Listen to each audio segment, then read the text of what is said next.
ഹജ്ജ് വേളയിൽ ഏത് അത്യാഹിതത്തെയും നേരിടാൻ പാകത്തിൽ മക്കയിലും മദീനയിലും ഇതര പുണ്യസ്ഥലങ്ങളിലും സുരക്ഷാസേന സജ്ജമാണ്.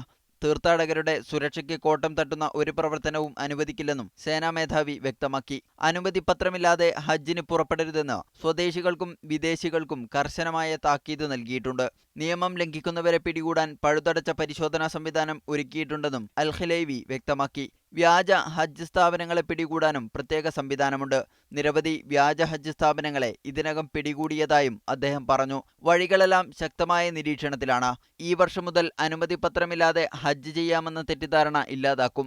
മക്കയിലേക്കുള്ള പാതകളിലെല്ലാം സുരക്ഷാസേനയെ വിന്യസിപ്പിച്ചു കഴിഞ്ഞു.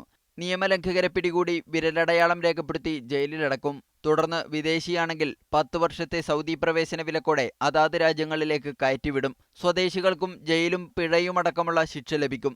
ഹജ്ജ് സുരക്ഷയുടെ ഭാഗമായി ഇതാദ്യമായി അത്യാധുനിക ഡിജിറ്റൽ നിരീക്ഷണ ക്യാമറകൾ ഉപയോഗിക്കുന്നുണ്ട്. ഏകദേശം 60 കിലോമീറ്റർ ദൂരം വരെ നിരീക്ഷിക്കാൻ ക്യാമറകൾക്ക് കഴിയും. അത്യാധുനിക സാങ്കേതിക വിദ്യ ഉപയോഗിച്ച് വിരലടയാളം രേഖപ്പെടുത്തൽ ആരംഭിച്ചു കഴിഞ്ഞതിനാൽ കഴിഞ്ഞ വർഷത്തെ അപേക്ഷിച്ച് അനുമതിപത്രമില്ലാതെ ഹജ്ജിനായി മക്കയിലേക്ക് കടക്കാൻ ശ്രമിക്കുന്നവരുടെ എണ്ണം തീരെ കുറഞ്ഞതായും അദ്ദേഹം പറഞ്ഞു. Moosakutty Vettikkattiri, media 1, Jeddah.